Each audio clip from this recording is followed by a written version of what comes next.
Hi, I'm Robert Osborne, and welcome to another edition of our Guest Programmer series, where we invite some famous friends to sit with me and share some films that mean something special to them.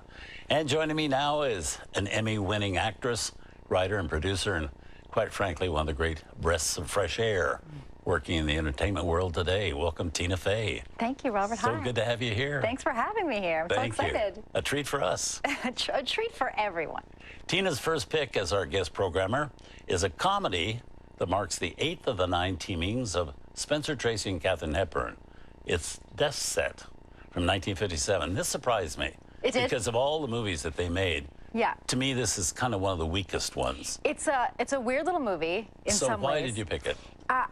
I have a fondness for this movie because I had not seen this one. I had seen Adam's Rib, I'd seen Guess Who's Coming to Dinner, and I had not seen this movie. And when I was writing the pilot for the TV show 30 Rock, I think it was Lorne Michaels suggested to me when I told him sort of what it was about. He said, "Oh, you should watch Desk Set because it's set in the same building, you know, and it has this kind of sparring quality between the two leads." And so that was when I discovered the movie, and I just think it's for me. A lot of these movies that I picked were ones that I just sort of like the world of them. You know, it's not that they're the most flawless filmmaking ever, but I love anything obviously in New York and that period and in that building, and also that kind of that great chemistry and banter between Spencer Tracy and Katharine Hepburn is something I wish I had the skills to rip off. And and also one of the great supporting cast, because you got people like Joan Blondell and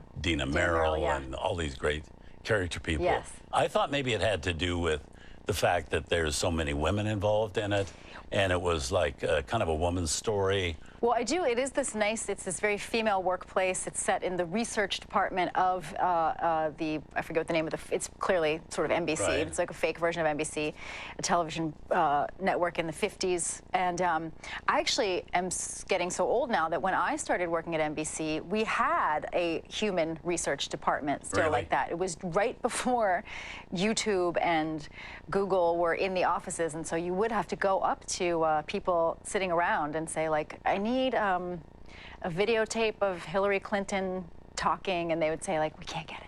We can't. Now you would just do it on your phone. Right. But yeah, I do love the kind of old school workplace, very human workplace, and they're kind of confronted with the future of technology. If you're missing out, if you feel like you're missing the Mad Men offices now that series is over, you can get a little of that vibe and the kind of boozy Christmas party and giant reel-to-reel computers. It is amazing, too, that we now carry a computer in our hand. Yes. And used to have rooms built around a computer then. Yeah, and such a huge machine. Giant machines, and everything that these 4 or 5 women were being asked to do, you would just look up on your phone, like, what are Santa's reindeer? What's the capital of any country in the world? It's crazy to think that was a job for humans. Yeah, interesting too. I think about this is it was actually a play that Shirley Booth had done on Broadway. Oh, was it? And it was adapted then for Tracy and Hepburn. The man's part built up, you know, hers taken down a little bit. Interesting. And everything like that. So I thought they did a really good adaptation. They did, and it was Nora Ephron's parents, wasn't it? Yeah. Yeah. Phoebe and Henry Ephron. Anyway, thanks for picking it, because I think it's a movie that not a lot of people know, even those that know Hepburn and Tracy. And everyone is so skinny in this movie that I was like, is this the lens? or the fashion? Everyone is like a beautiful, like Dina Merrill and Katharine Hepburn, who I think was 50 maybe when she made this movie, is just real elegant. Yeah. So let's have a look.